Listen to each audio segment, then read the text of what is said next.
जिस्मानी अमराज के लिए हकीम महमूदुल हसन तौहीदी चैनल को सब्सक्राइब कीजिए।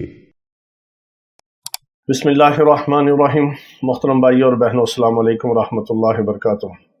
जैसे ही मौसम तब्दील होता है तो चेस्ट इन्फेक्शन के बहुत ज़्यादा केसेस सामने आते हैं और डॉक्टरों के पास रश लगा होता है। जब बारिश होती है तो फिर बीमारियां जो हैं फ़ज़ा की आलूदगी की वजह से जो पैदा हुई कसाफत की वजह से वो फ़ज़ा धुल जाती है, साफ़ होती है और उस ठंडक को दोबारा जो हमें मिलती है एक साल के बाद, उसकी वजह से जो खुश्की की और सर्दी की आमद की वजह से जो बीमारियां थी, मौसमी बीमारियां थी, चेस्ट इन्फेक्शन था, खांसी थी, बुखार था, नज़ला, ज़ुकाम और छींके आना, सर में दर्द या बलगम की वजह से या नाक में पानी और रतूबात जो कसरत से आ रही थी, ये सब का फौरी ख़ात्मा होता है। तो जब तक बारिश नहीं होती उस वक्त तक बहुत ज़्यादा मसाइल होते हैं। तो चेस्ट इन्फेक्शन की वजह से, बलगम की ज़्यादती की वजह से, खांसी की वजह से सर में दर्द होता है और बहुत ज़्यादा बाज़ को अस्थमा का मसला होता है और हत्ता कि आहिस्ता आहिस्ता गलत इलाज की वजह से चेस्ट इन्फेक्शन होने के बाद आम तौर पर मरीज़ जो हैं वो बेचारे दमे के मरीज़ बन जाते हैं कि उनका इलाज सही नहीं होता, गलत इलाज होता है या वो स्टीराइड इस्तेमाल करते हैं। क्योंकि आजकल हर दूसरा तीसरा डॉक्टर और तबीब जो है वो स्टीराइड की तरफ चल निकला है, क्योंकि स्टीराइड जो है फौरी तौर पे असर करता है और एक दिन की दवाई से मरीज़ उठ के बैठ जाता है और वो कहता है जी वाह, बहुत अच्छा हकीम है, बहुत अच्छा तबीब और डॉक्टर है, इसकी एक दिन की दवाई से मुझे फ़ायदा हुआ और मैं काम पे जाने के काबिल हो गया। वो बेचारा ये नहीं सोचता कि इतने तेज़ स्टीराइड से मेरे जो अंदर साइड इफ़ेक्ट इसकी वजह से हुए हैं, मुज़र असरात और नुकसानात हुए हैं, वो कितने ज़्यादा हैं। तो याद रखिए, जितनी भी तेज़ अद्वियात हैं, स्टीराइड हैं, केमिकल हैं, सिंथेटिक और जितनी भी एलोपैथी की कीमियावी अद्वियात हैं, इनसे बचना चाहिए और कोशिश करनी चाहिए कि ग़ज़ा से आपका इलाज हो और छोटे मोटे टोटकों से जिनके नुकसानात नहीं हैं, मुज़र असरात नहीं हैं और फ़ायदा ही फ़ायदा है और घर बैठे आपका ग़ज़ा से और टोटकों से इलाज हो जाए और नुकसानात से और पैसे ज़ाया करने से आप बच जाएँ। तो चेस्ट इन्फेक्शन के लिए, खांसी के लिए, नज़ला, ज़ुकाम, बुखार, चेस्ट इन्फेक्शन और बलगम के ख़ात्मे के लिए, सीने के जकड़े हुए के लिए आपको बाप लेने की ज़रूरत नहीं है।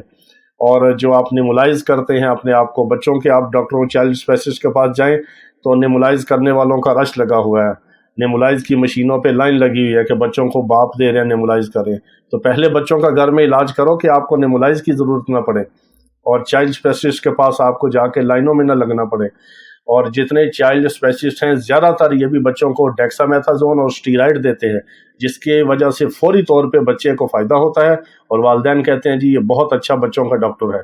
वो ये नहीं देखते कि इसने पैदा होते बच्चे को स्टीराइड पे लगा दिया और फिर उसका मिजाज स्टीराइड की वजह से इतना कभी हो जाएगा कि छोटी मोटी दवाई, टोटका, देसी दवाई, हर्बल अद्वियात उस पर असर नहीं करती। तो याद रखिए, यही सबसे ज़्यादा नुकसानात का बायस है कि जो हम स्टीराइड को इस्तेमाल करते हैं।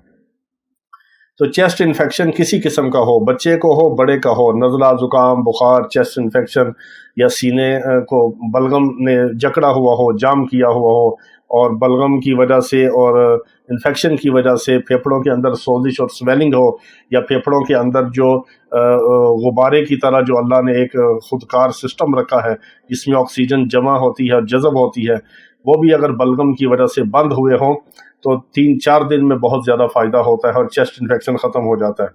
आपने क्या करना है, आपको अगर काली मिर्च मिल जाए तो बहुत अच्छा है, अगर काली मिर्च ना मिले तो एक सफ़ेद दुकनी मिर्च होती है, आप वो भी ले सकते हैं। काली मिर्च सबसे बेस्ट है। काली मिर्च आपको फिलफिल स्याह भी उसको कहते हैं, दुनिया के ब्लैक पेपर भी कहते हैं, दुनिया के हर कोने में आपको काली मिर्च मिलेगी। तो आपने काली मिर्च को कैप्सूल में भी डाल सकते हैं, चुटकी के साथ भी खा सकते हैं और उसको बारीक पाउडर पिसा हुआ काली मिर्च का जो है उसको आप टीस्पून आधा भी खा सकते हैं। आधा टीस्पून से 1 टीस्पून तक आप काली मिर्च नीम गर्म पानी में खालिस शहद डाल के उससे आप लें। 2-3 घंटे के बाद आपको सांस में जो तंगी थी वो आपकी ख़त्म होना शुरू होगी। स्टीराइड की तरह ये असर करेगी काली मिर्च। गर्म पानी में शहद डाल के आप इस्तेमाल करें, चेस्ट इन्फेक्शन का ख़ात्मा होगा और आपका सांस आएगा, खांसी से आपको निजात मिलेगी, बलगम खारिज हो जाएगी। अगर आपको खांसी आए और बलगम बाहर निकलना शुरू हो तो थोड़ा सा ज़ोर लगाएं, कोशिश करें बेसन पे खड़े होके, तो आप सारी बलगम को खारिज करें और आपकी सारी चेस्ट जो है वो बिल्कुल साफ़ होगी। अल्लाह पाक तमाम बीमारों को शिफाई कामिला अता फरमाए। व आखिर दावाना अनिल हम्दुलिल्लाह।